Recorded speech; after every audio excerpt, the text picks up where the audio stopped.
जय हिंद स्टूडेंट्स। आज हम सब कक्षा छठी की हिंदी का पाठ 5 है ना। कौन सा पाठ? पाठ 5। इसका नाम क्या है? मदन मोहन मालवीय। मदन मोहन मालवीय कौन थे, इसके बारे में हम जानेंगे। इनके जीवन के बारे में हम इस पाठ में जानेंगे। इस पाठ के लेखक कौन है? जगदीश जी गोयल। किसने लिखा है इस पाठ को? जगदीश जी गोयल ने, है ना। तो पाठ 5 हमारा कौन सा है? मदन मोहन मालवीय। महात्मा गांधी मदन मोहन मालवीय को नर रत्न और अपने को उनका पुजारी मानते थे। महात्मा गांधी को पहचानते हैं आप? महात्मा गांधी, हाँ, जिन्होंने क्या किया? स्वतंत्रता दिलाने में बहुत ही कठिन प्रयत्न किए। हम लोगों को स्वतंत्रता प्राप्त हो सके, इसके लिए उन्होंने बहुत ही कठिन प्रयास किए, महात्मा गांधी। तो वे महात्मा गांधी मदन मोहन मालवीय जी को क्या मानते थे? नर रत्न। नर यानी पुरुष रूपी रत्न। रत्न हम समझते हैं, जो समुद्रों में रत्न मिलते हैं, बहुत ही जो कीमती होते हैं, है ना। वे ऐसे रत्न कौन थे? नर रत्न के रूप में कौन थे? मदन मोहन जी मालवीय। और अपने आप को क्या मानते थे? उनका पुजारी। वह कहा करते थे, मैं मालवीय जी से बड़ा देशभक्त किसी को नहीं मानता, है ना। महात्मा गांधी थे, वे मदन मोहन मालवीय जी को उनसे भी बड़ा देशभक्त मानते थे। वे कहते थे कि उनसे बड़ा कोई देशभक्त है ही नहीं। सदैव उनकी पूजा करता हूँ। मैं क्या करता हूँ? हमेशा उनकी पूजा करता हूँ। कई लोग मालवीय जी के नाम का बड़ा सुंदर अर्थ करते हुए कहते थे कि वह मद न मोह न मालवीय है। क्या करते थे? उनका नाम क्या था? मदन मोहन मालवीय।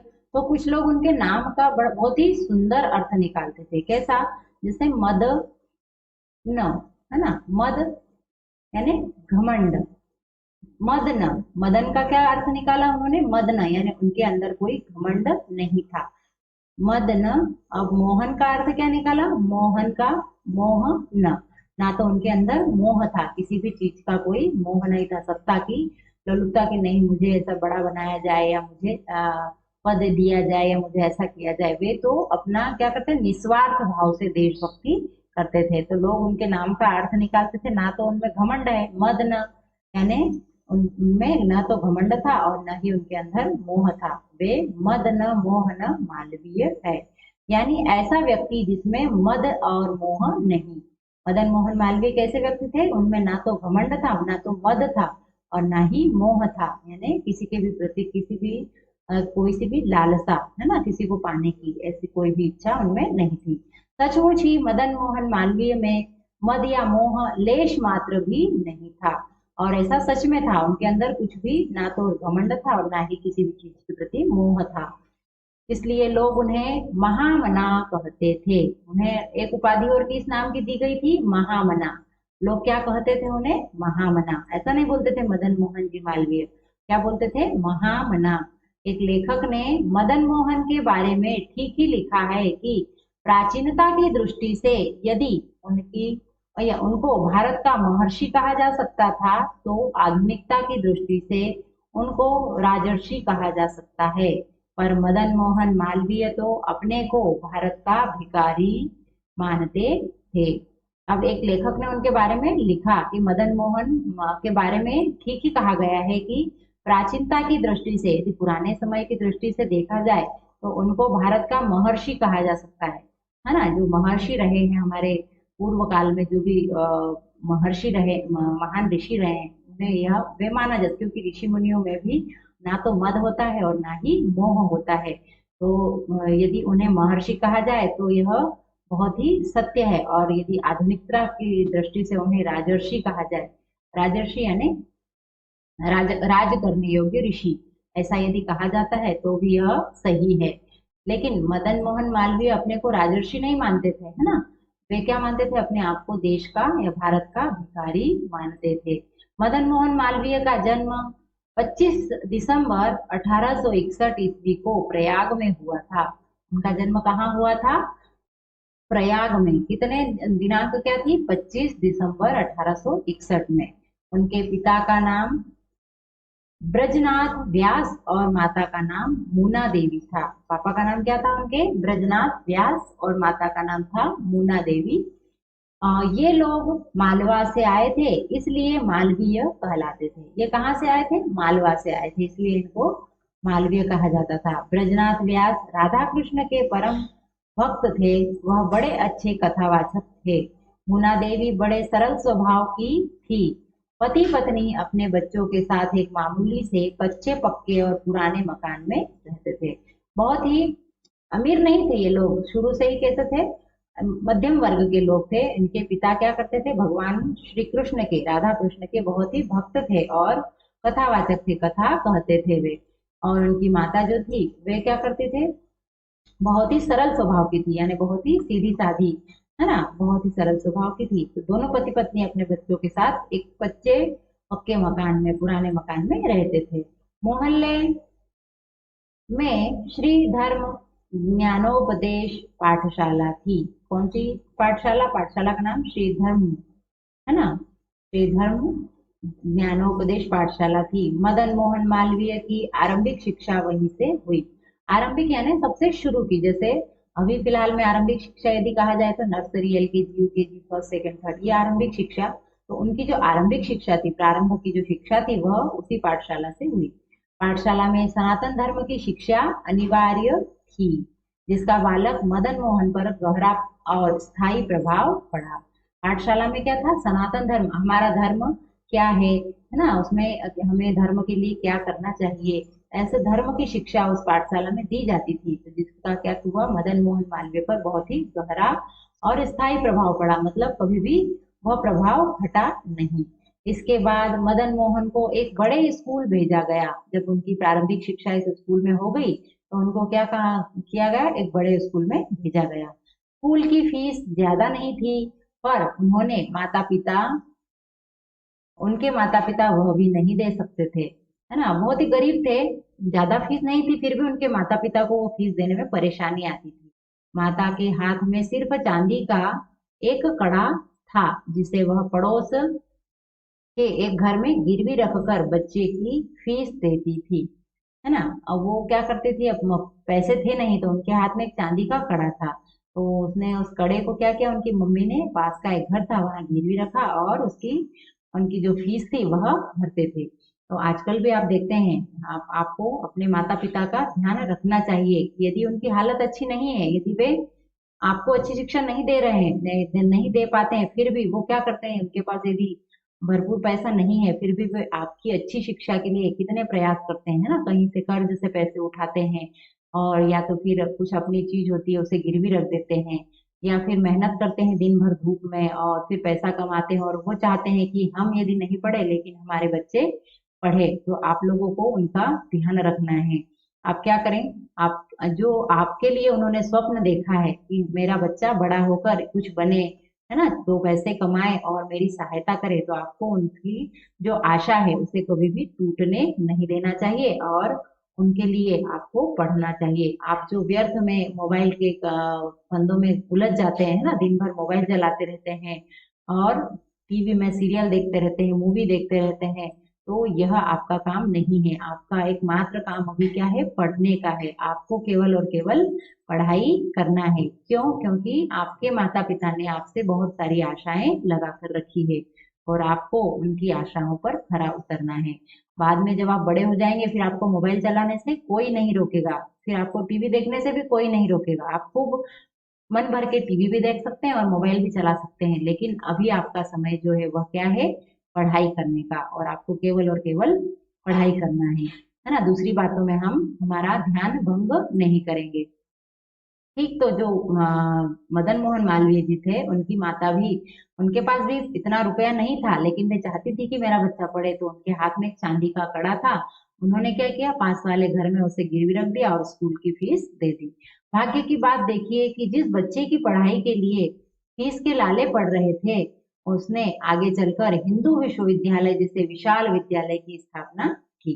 उन्होंने क्या किया? अपनी माता पिता के जो उन्होंने जो उनके लिए जो संघर्ष किया उसको हमेशा अपने याद रखा और उसके अनुसार उन्होंने पढ़ाई की। और एक समय ऐसा आया कि जिस बच्चे की फीस भरने के लिए माता पिता के पास पैसे नहीं थे, उन्होंने खुद आगे चलकर एक हिंदू विश्वविद्यालय जैसा विशाल विद्यालय की स्थापना उन्होंने करी। जिसमें हजारों विद्यार्थियों को विद्यादान दिया जाने लगा। वे खुद कि जिन परेशानियों से पलकर बड़े हुए, उन्होंने चाहा कि आगे भविष्य में और कोई विद्यार्थी इस परेशानी से ना उभरे, इसलिए उन्होंने क्या किया, एक विश्वविद्यालय की स्थापना की। अंग्रेजी की और मदन मोहन का झुकाव देखकर पिता ने उन्हें इलाहाबाद जिला स्कूल में भेज दिया। मतलब वे क्या, अंग्रेजी पढ़ना उनको, उनका विषय रहा होगा, रुचिकर विषय अंग्रेजी, उनका झुकाव था उस भाषा की ओर। तो उन्होंने, उनके पिता ने उन्हें क्या कहा किया, इलाहाबाद जिला स्कूल में पढ़ने के लिए भेज दिया। 1879 में इंटर की परीक्षा पास कर मदन मोहन ने म्योर सेंट्रल कॉलेज में नाम लिखवाया और वहीं से एफए पास किया। यहाँ पर एक शब्द छूट रहा है, बीएफए शायद पास किया। बीए करने के बाद वह गवर्नमेंट हाई स्कूल में, जहां उन्होंने शिक्षा पाई थी, केवल 40 रुपए महीने पर अध्यापक हो गए ना। जिस स्कूल में उन्होंने शिक्षा प्राप्त की थी, उसी स्कूल में वे अध्यापक के रूप में कार्यरत हो गए। लगभग 20 वर्ष की आयु में मदन मोहन मालवीय का विवाह पंडित आदित्य राम की कन्या कुंदरा देवी के साथ हो गया, है ना। क्या हुआ, 20 वर्ष की आयु में उनका विवाह पंडित आदित्य राम की कन्या कुंदरा देवी के साथ हो गया। मदन मोहन मालवीय समाज सेवा का कार्य करते हुए राजनीति की ओर खींचने लगे। अब उन्होंने बहुत सारी परेशानियां अपने बाल्यकाल में उठाई थी, तो उन सारी परेशानियों को संघर्ष से पूरा करते हुए वे समाज सेवा के कार्य में क्या हो गया, रत हो गए, और साथ ही राजनीति की ओर भी उनका ध्यान जाने लगा। 1885 में कांग्रेस में शामिल हो गए। वे क्या कौन से सन में, 1885 में जो कांग्रेस दल था उसमें शामिल हो गए। पत्रकारिता के क्षेत्र में उन्होंने सबसे बड़ा काम यह किया कि कुछ सहयोगियों की सहायता से 1909 में प्रयाग से अंग्रेजी का दैनिक पत्र लीडर निकालना शुरू किया। उन्होंने क्या किया, उनका खिंचाव क्या था, अंग्रेजी की ओर था शुरू से ही। और उन्होंने सन 1909 में प्रयाग में अंग्रेजी का दैनिक पत्र, यानी जो रोज का समाचार पत्र होता था, लीडर नाम का, वह निकालना शुरू कर दिया। हिंदुस्तान पत्र का संपादन भी करते थे। साथ ही वे हिंदुस्तान नामक जो पत्र था उसका भी संपादन करते थे। काला कांकर नरेश राजा रामपाल सिंह मालवीय जी से बहुत स्नेह करते थे। जो काला काकर नरेश थे, वे राजा रामपाल सिंह मालवीय जी से बहुत स्नेह करते थे। वह उनके गुणों और स्वभाव से बहुत प्रभावित थे। वे राजा जो थे रामपाल सिंह, वे मालवीय जी के गुणों से बहुत ही अधिक प्रभावित थे। उन्होंने मालवीय जी को वकालत पढ़ने के लिए मजबूर किया और पढ़ाई के लिए बराबर 200 रुपया खर्च देते रहने का वायदा किया, पर वे वकालत पढ़ना नहीं चाहते थे, है ना। जो रामपाल सिंह जी थे, वे चाहते थे कि मालवीय जी क्या करे, वकालत की पढ़ाई करें, है ना, वकील बने। लेकिन उन्होंने उनका मन वकालत पढ़ने का नहीं था। किनका, मालवीय जी का। वे नहीं चाहते थे कि मैं वकालत पढ़ूं, जबकि उन राजा ने ऐसा भी कह दिया था रामपाल सिंह जी ने कि मैं 200 रुपया इनका खर्च भी दूंगा, लेकिन वे इसको पढ़ना नहीं चाहते थे। लेकिन इच्छा न रहते हुए भी वह प्रेम भरा अनुरोध न टाल सके। जब उन्होंने बहुत ज्यादा उनको आग्रह किया कि नहीं तुम वकालत करो, तो वे उनका प्रेम भरा आग्रह नहीं टाल सके। विधि की पढ़ाई करने के बाद उन्होंने हाई कोर्ट में वकालत शुरू कर दी। विधि यानी लॉ, लॉ बोलते हैं ना, जो नियम कानून, है ना। तो विधि की पढ़ाई करने, लॉ की पढ़ाई उन्होंने पूरी करी। उसके बाद वे कोर्ट में वकालत उन्होंने शुरू कर दी। वकालत में उन्होंने थोड़े ही वर्षों में अच्छा नाम कमा लिया। उन्होंने क्या किया, जब वो वकालत करते थे, यानी आपने देखा ना, वकील जो होते हैं आपस में डिबेट करते हैं ना, वाद विवाद होता है किसी भी पक्ष पर, कोई एक एक वकील दूसरे पक्ष पर बात करता है और एक उसके विपक्ष पर बात करता है। तो ऐसे उन्होंने वकालत के समय में बहुत नाम कमाया। जब वे वकालत करते थे तो बहुत ही कम समय में उन्होंने बहुत ही अच्छा नाम कमाया। वकालत के क्षेत्र में मदन मोहन मालवीय की सबसे बड़ी सफलता चौरी चौरा कांड के अभियुक्तों को फांसी से बचा लेने की थी, है ना। जो चौरी चौरा कांड हुआ था, स्वतंत्रता संग्राम के अंतर्गत ये चौरी चौरा कांड हुआ था। इनके अभियुक्तों को जब इन्होंने फांसी लगने से बचा लिया तो यह उनकी सबसे बड़ी सफलता थी। फरवरी 1922 में गोरखपुर जिले के चौरी चौरा नाम के स्थान में एक सनसनीपूर्ण घटना घटी।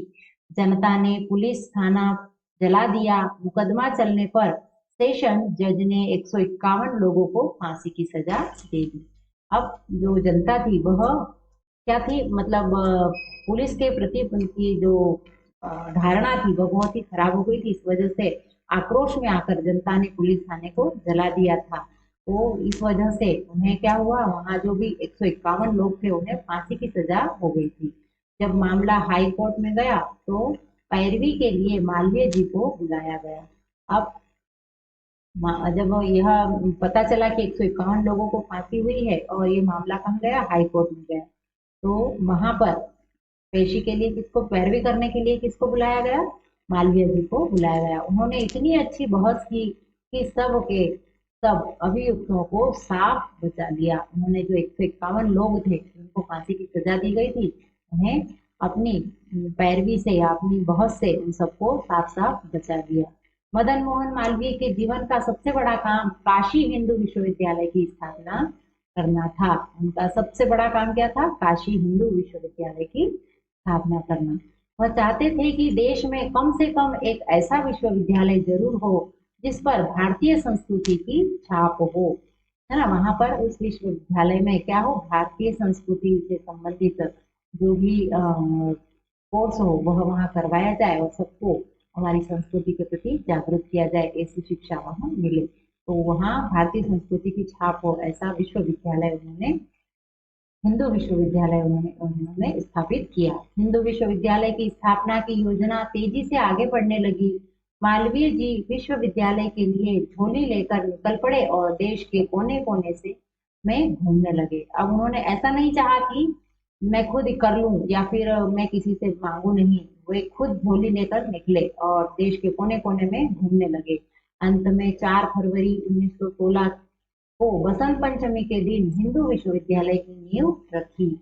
कब रखी गई, 4 फरवरी 1916 में बसंत पंचमी के दिन हिंदू विश्वविद्यालय की नींव रखी गई। पूरे 20 वर्ष तक यानी 1919 से 1939 तक मालवीय जी विश्वविद्यालय के उप कुलपति रहे, है ना। मालवीय जी विश्वविद्यालय की क्या रहे, उप कुलपति। इस विश्वविद्यालय ने बड़ी तेजी से उन्नति की और शीघ्र ही उसकी गिनती देश के प्रमुख विश्वविद्यालयों में होने लगी।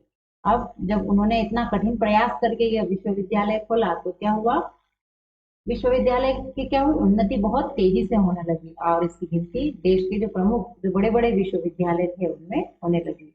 राजनीति के क्षेत्र में भी मदन मोहन मालवीय को काफी यश मिला। वह 1909 में लाहौर कांग्रेस के और 1918 में दिल्ली कांग्रेस के प्रधान चुने गए, है ना। 1909 में वे लाहौर कांग्रेस के प्रधान और 1918 में दिल्ली कांग्रेस के प्रधान चुने गए। असहयोग आंदोलन में वह 2-4 बार जेल गए, वे खुद जेल भी गए। असहयोग आंदोलन, जब स्वतंत्रता प्राप्ति के लिए असहयोग आंदोलन चलाया गया तो वे 2-4 बार इस आंदोलन के तहत जेल भी गए। मदन मोहन मालवीय में देश प्रेम, सच्चाई और त्याग की भावना कूट कूट कर भरी थी। उनकी बोली में अजीब मिठास थी। वे कैसे बोलते थे, बहुत ही मीठा, बहुत ही मधुर। उनकी बोली में अजीब सी मिठास थी। उनकी वाणी बहुत ही गंगा के समान थी जिससे कितने ही लोगों को प्रेरणा मिलती थी। वे इतना अच्छा बोलते थे ना, वे हमेशा हमारी उनकी वाणी में क्या करते थे, सबको जब उद्बोधन देते थे तो उनकी वाणी से बहुत सारे लोग प्रेरित होते थे। जब वह भाषण देने लगते तो लोग मंत्रमुग्ध हो जाते थे। जिन लोगों को उनके साथ काम करने का मौका मिलता था वे उनसे प्रभावित हुए बिना नहीं रहते थे। जब वे भाषण देते थे तो लोग क्या करते थे, उनकी ओर आकर्षित हो जाते थे, उनके शब्दों से वे प्रभावित होते थे और वे भी चाहते थे कि हम भी इनके जैसे बने। और जिनको उनके साथ काम करने का मौका मिलता था तो वे क्या होते थे, अपने आप को बहुत ही भाग्यशाली समझते थे। जैसे साफ कपड़े वह पहनते थे उतना ही साफ और निर्मल उनका मन भी था। वे साफ सुथरे जैसे कपड़े पहनते थे वैसा ही उनका मन भी बहुत ही साफ और निर्मल था। उनकी एक बड़ी खूबी यह थी कि मेहनत तो वह खुद करते थे और जब कीर्ति पाने का समय आता तो दूसरों को सामने कर देते थे।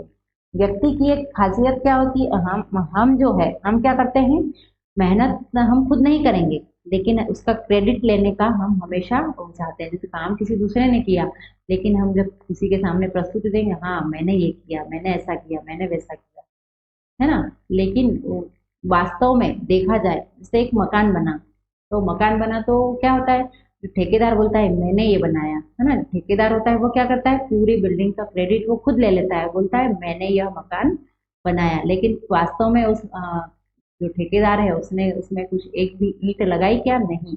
और किसने किया, मजदूरों ने किया, है ना। मजदूर जो होते हैं, जो कारीगर होते हैं, और वो उन लोगों ने मेहनत करके और उस भवन को बनाया, लेकिन उसका क्रेडिट कौन ले लेता है, ठेकेदार।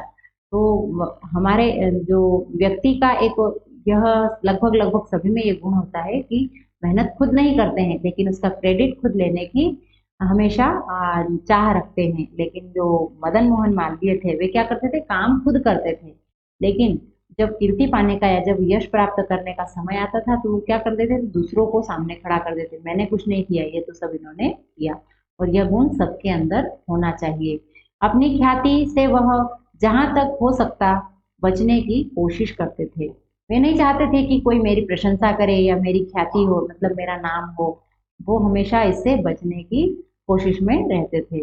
देश को गुलामी की जंजीरों से छुड़ाने के लिए उन्होंने बहुत कुछ किया। इसके अलावा देश के नवयुवकों के चरित्र निर्माण की ओर भी उन्होंने बहुत अधिक ध्यान दिया। गुलामी की जंजीरों से छुड़ाने के लिए, हमारा देश क्या था, अंग्रेजों का गुलाम था, तो उसकी उनकी गुलामी से हम कैसे बच पाए, इसके लिए उन्होंने बहुत सारे प्रयास किए, बहुत कुछ किया उन्होंने। इसके अलावा उन्होंने देश के नव युवकों के लिए, उनके चरित्र निर्माण के लिए भी बहुत सारे प्रयास किए।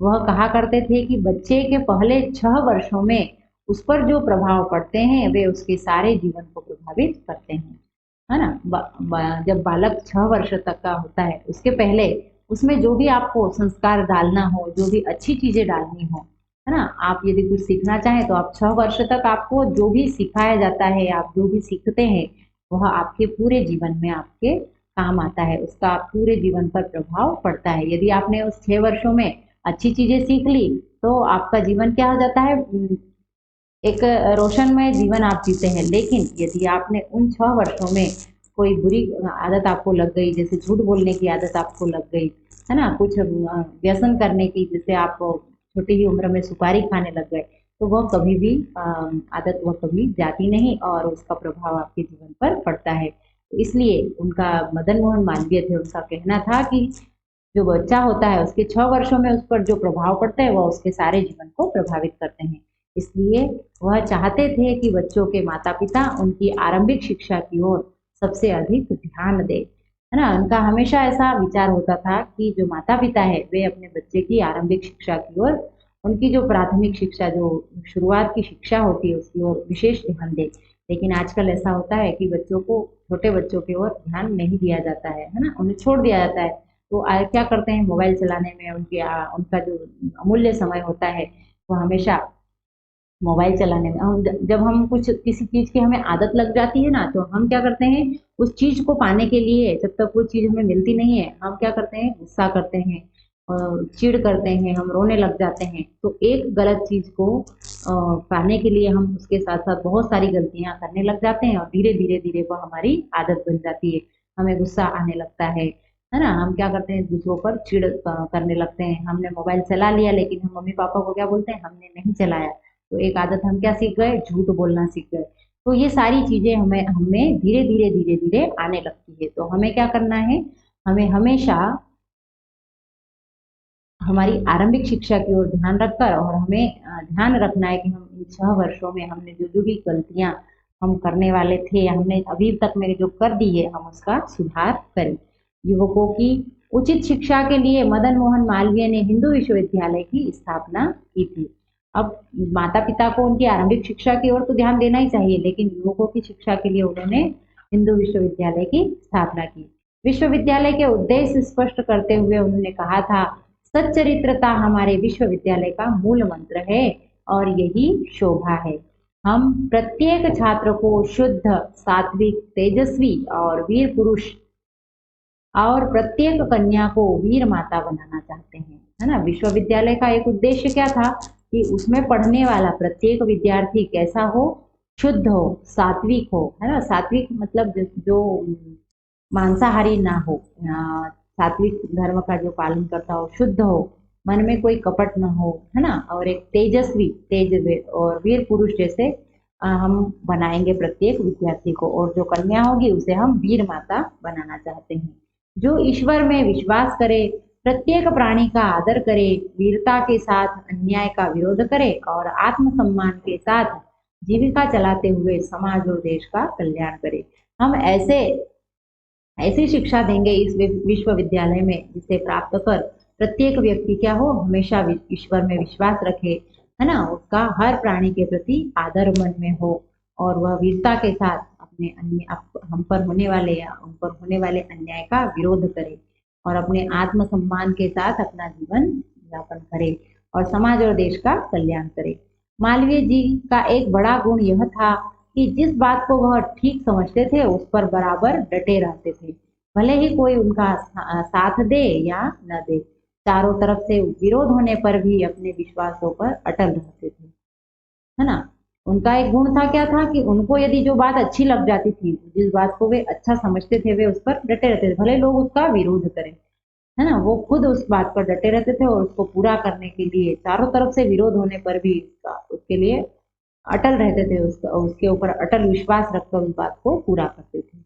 जब कभी हिंदू विश्वविद्यालय को धन की कमी पड़ जाती थी तो वह झोली लेकर निकल पड़ते थे, ना। विश्वविद्यालय तो उन्होंने खोल लिया था, लेकिन उसको चलाने के लिए जब भी उन्हें धन की, अब विद्यालय ऐसे नहीं चलता है, क्या होता है उनमें जो कार्यरत है, जो शिक्षक है, जो चपरासी है, जो भी है, तो उन लोगों को भी उनका वेतनमान देना होता है ना। इसके साथ ही उसको चलाने के लिए भी अन्य कई चीजों की भी आवश्यकता होती है। तो जब भी उनको ऐसा लगता है कि अब विश्वविद्यालय के लिए धन की कमी आ रही है तो वो क्या करते, झोली लेकर मांगने के लिए निकल पड़ते थे। उनको हमें आजकल क्या होता है, मांगने में बहुत शर्म होती है, लेकिन वे कभी भी शर्म नहीं करते थे, क्योंकि उनको पता था कि मैं जो कार्य कर रहा हूँ, मैंने जो विश्वविद्यालय खोला है, वह बच्चों की भलाई के लिए है, देश की भलाई के लिए है। तो वे देश की भलाई के लिए कोई सा भी काम करने में कभी भी हिचकिचाते नहीं थे, इसलिए वे झोली लेकर निकल पड़ते थे। उनमें कोई ऐसी विशेषता थी कि जिसके द्वार पर पहुंचते थे वहां से खाली हाथ नहीं लौटते थे। उनकी वाणी इतनी मधुर थी और उनके उनके चेहरे पर एक ऐसा तेज था कि वे जिस द्वार पर भी जाते वहां से वे खाली नहीं लौटते थे। मालवीय जी ने एक और बड़ा काम यह किया कि उन्होंने हिंदी को ऊपर उठाया। एक समय था जब अदालतों में हिंदी में अर्जी देना भी कठिन काम था। उन्होंने जी तोड़ कोशिश करके अदालतों में हिंदी का प्रचार करवाया। पहले क्या होता था, अंग्रेजी का बोलबाला था। क्यों? क्योंकि हम पर अंग्रेजों का शासन था। अंग्रेजों ने अपनी जो भाषा थी अंग्रेजी, उसे हमारे ऊपर थोप रखा था। जो अदालत थी, है ना, उनमें क्या होता था, अंग्रेजी भाषा का ही प्रयोग होता था। लेकिन उन्होंने हिंदी को जी तोड़ मेहनत करके अदालत में भी अर्जी देने के मतलब अर्जी, हम हिंदी भाषा में अर्जी दे सकते हैं, ऐसा उन्होंने नियम लागू करवाया। उन्होंने जी तोड़ कोशिश की कि अदालतों में हिंदी का प्रचार हो। जहां तक संभव होता वह हिंदी में ही भाषण देते थे। वे क्या करते थे, हमेशा हिंदी में भाषण देते थे। क्यों? क्योंकि जितना ज्यादा प्रयोग किया जाता था, लोग उसको उतना ज्यादा लोकप्रिय मान लेते थे, तो वे अधिकतर हिंदी भाषा में ही भाषण देते थे।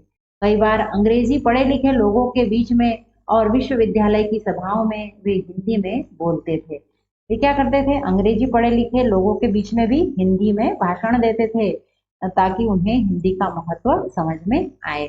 उन्होंने हिंदी के प्रचार प्रसार के लिए भी बहुत कुछ किया। इस प्रकार मालवीय जी ने तरह तरह से देश की सेवा की।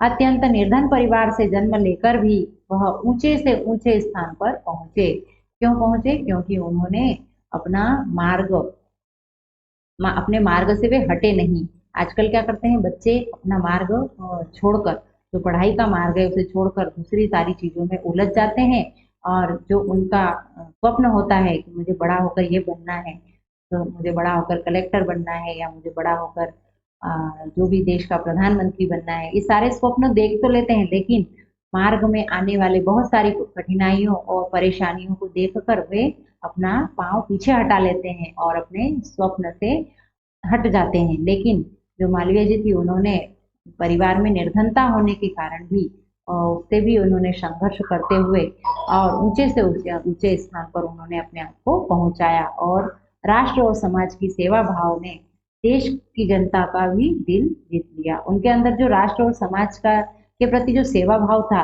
वो देश की जनता का भी दिल उन्होंने जीत लिया था। उनके निस्वार्थ जीवन की कहानी हमें यह शिक्षा देती है कि हमें दूसरों के लिए जीना और मरना चाहिए, है ना। उनके जीवन से हमें क्या सीखने को मिला? उन्होंने कुछ भी अपने लिए किया नहीं, उन्होंने हमेशा किसके लिए सोचा? देश के लिए सोचा और हमेशा देश के हित के लिए सारे कार्य किए। तो उनके जीवन से हमें या उनकी जो ये जीवन की घटनाएं हैं, उनसे हमें यही शिक्षा मिलती है कि हमें भी क्या करना चाहिए? हमेशा दूसरों के लिए जीना चाहिए, दूसरे जिसमें खुश हो ऐसे काम हमें हमेशा करना चाहिए, ताकि हम भी एक दिन उनकी जो पद चिन्ह है उन पर हम चल सके और देश के लिए कोई काम कर सके। आपको वीडियो देखकर यह पाठ एक बार फिर से पढ़ना है और इसके बाद जो आपको शब्दार्थ दिए हैं वह आपको लिखना है।